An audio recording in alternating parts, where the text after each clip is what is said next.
In June 2020, United Airlines needed cash, badly. Their planes were parked in the desert, so they went to the banks and asked to borrow $5 billion. The banks asked what they were putting up as collateral. United didn't offer the planes. They didn't offer the airports. They offered their frequent flyer program, and the banks said yes. Because that program was worth $21.9 billion, which is a strange number once you know what the rest of the airline was worth. Airlines are not in the flying business. Flying is the marketing department. Here's what they actually sell. Start with the obvious question. Where do miles come from? You think you earn them by flying. Most of them aren't earned. They're bought. In 2019, United sold $5.3 billion of miles, 12% of the entire airline's revenue. And here's the part that breaks your brain.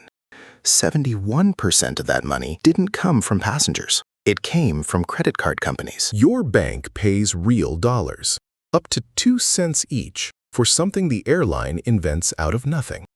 Why would anyone do that? Because the bank isn't buying miles. It's buying your behavior. Every time you swipe, the bank takes a cut from the merchant.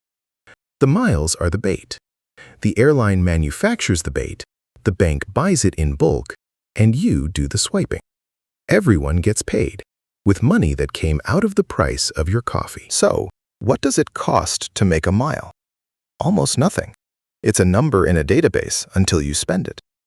And here's the tell.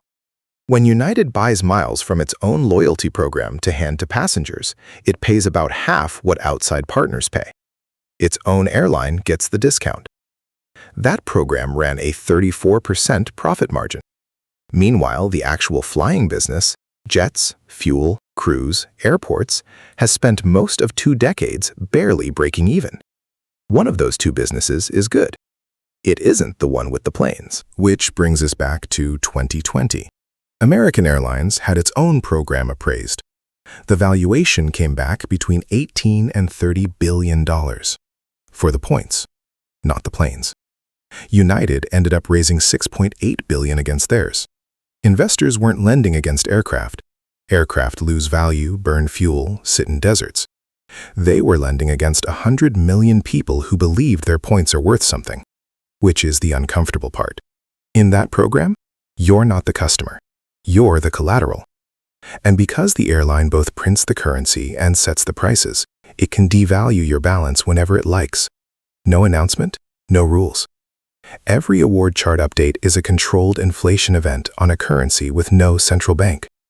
Last time your flight went from 60,000 miles to 90, you assumed it was demand. It was policy. Every big company has a business behind the business. The one you can see is almost never the one making the money. That's a whole point of this channel. The margin is never where you think it is. Next one. Why the cheapest item on a fast food menu is the most profitable thing in the building. Subscribe if you'd rather know the real number.